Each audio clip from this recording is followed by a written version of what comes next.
সোমবার দুপুরে বিধানসভায় মুখ্যমন্ত্রীর হুঁশিয়ারি, রাতেই অ্যাকশন। হুমায়ুন কবিরের বিতর্কিত মন্তব্যের মামলায় গ্রেপ্তার 3, পুলিশি তলব নওদার বিধায়ককেও।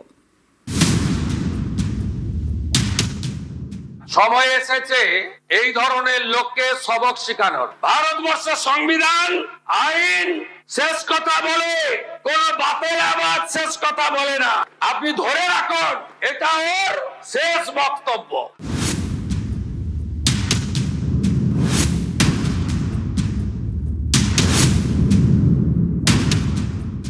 আমি যেদিন ময়দানে মুসলমানদের নিয়ে নেমে যাব না, সেদিন এমন সাটা ভাঙা মাছ শুরু করব যে আপনাদের পতাকা বহন করার লোক থাকবে না। কেস ওরকম কেস আমাদের বহুবার জেল খাটা আছে।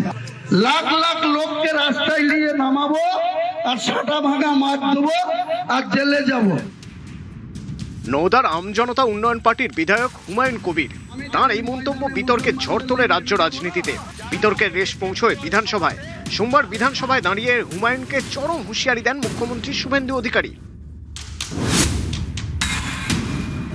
যেদিন ময়দানে মুসলমানদের নিয়ে নেমে যাব না, সেদিন এমন ছাটা ভাগা মার শুরু করবে যে আপনাদের পতাকা বহন করার লোক থাকবে না। আমাদের বহরমপুরে জেল খাটা আছে। বহরমপুর সেন্ট্রাল জেলের যা আয়তন, তাতে 4700 বা 4800-র বেশি লোক ধরে না। লাখে লাখে লোককে রাস্তায় নিয়ে নামাবো আর সাটা ভাঙা মার দেবো আর জেলে যাব। কদিন জেলে আটকে রাখতে পারবেন, কত খাওয়াতে পারবেন দেখবো। ভবিষ্যতে এই ধরনের কথা বলার আগে 25 বার ভাবার হুঁশিয়ারি দিয়ে আমি সবাইকে আশ্বস্ত করছি। আপনারা ভাবছেন কেস হয়েছে, অ্যাকশন কবে হবে? যারা ওকে ডেকেছিল এই সভাতে, তাদেরকে আগে তুলবো, তারপরে আপনার কাছে যাব। সোমবার দুপুরে মুখ্যমন্ত্রীর হুঙ্কার, সোমবার গভীর রাতেই অ্যাকশন। রেজিনগরের সভার আয়োজনের সঙ্গে যুক্ত 3 জনকে গ্রেপ্তার করে পুলিশ।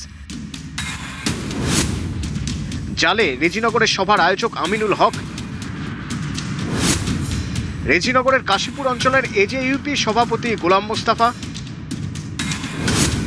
এবং বহরমপুর সদর মহকুমার এজেইউপি সহ সভাপতি আনিসুর রহমান। উস্কানিমূলক মন্তব্যের অভিযোগে মুর্শিদাবাদের রেজিনগর এবং শক্তিপুর থানায় হুমায়ুন কবিরের বিরুদ্ধে জোড়া এফআইআর দায়ের হয়েছে। প্রথমে ঘনিষ্ঠদের গ্রেপ্তার, তারপর পুলিশ হুমায়ুনের দুয়ারে। মঙ্গলবার সকালে হুমায়ুন কবিরের বাড়িতে গিয়ে নোটিশ ধরায় পুলিশ। তাকে 3রা জুলাই শক্তিপুর থানায় এবং 4ঠা জুলাই রেজিনগর থানায় তলব করা হয়েছে। কড়া প্রশাসন, তারপরেই হুমায়ুনের সুর নরম।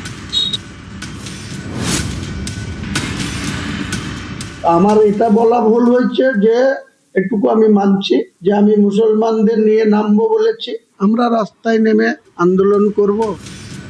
বিতর্কিত মন্তব্য অবশ্য হুমায়ুন এই প্রথম করেননি। তৃণমূল জামানাতেও এমন হুমকি শোনা গিয়েছে তার মুখে। 2 ঘন্টার মধ্যে তোমাদেরকে যদি ভাগীরথীর গঙ্গায় না ফেলতে পারি, রাজনীতি থেকে সরে যাব। পালা বদলের পর পরিস্থিতিরও বদল। সময় এসেছে এই ধরনের লোককে সবক শেখানোর। আপনাকে আমি পরিষ্কার বলছি, মমতা ব্যানার্জি মুখ্যমন্ত্রী নন। আপনি দুর্বল মুখ্যমন্ত্রী পেয়ে যা খুশি করেছেন, যা খুশি বলেছেন। আর আমি 1 সপ্তাহ পরে মুর্শিদাবাদে যাচ্ছি। আমি প্রমাণ করে দেব ভারতবর্ষের সংবিধান আইন শেষ কথা বলে, কোন বাপের আবাদ শেষ কথা বলে না।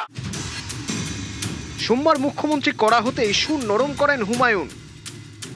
আমি তো রাজ্য সরকারের বিরুদ্ধে কিছু বলিনি, আমি বিজেপির বিরুদ্ধে বলেছি। কার কাছে উনি ক্ষমা চাইতে বলছেন ক্লিয়ার বলুন, যদি সেটা ক্ষমা যোগ্য হয় নিশ্চয়ই। সোমবার সুর নরম। মঙ্গলবার পুলিশের তলব পাওয়ার পর কার্যত ভুল স্বীকারেরই সুর নওদার বিধায়কের গলায়। মুর্শিদাবাদ থেকে Pranab Bandyopadhyay, news 18 Bangla. News flash নিবেদন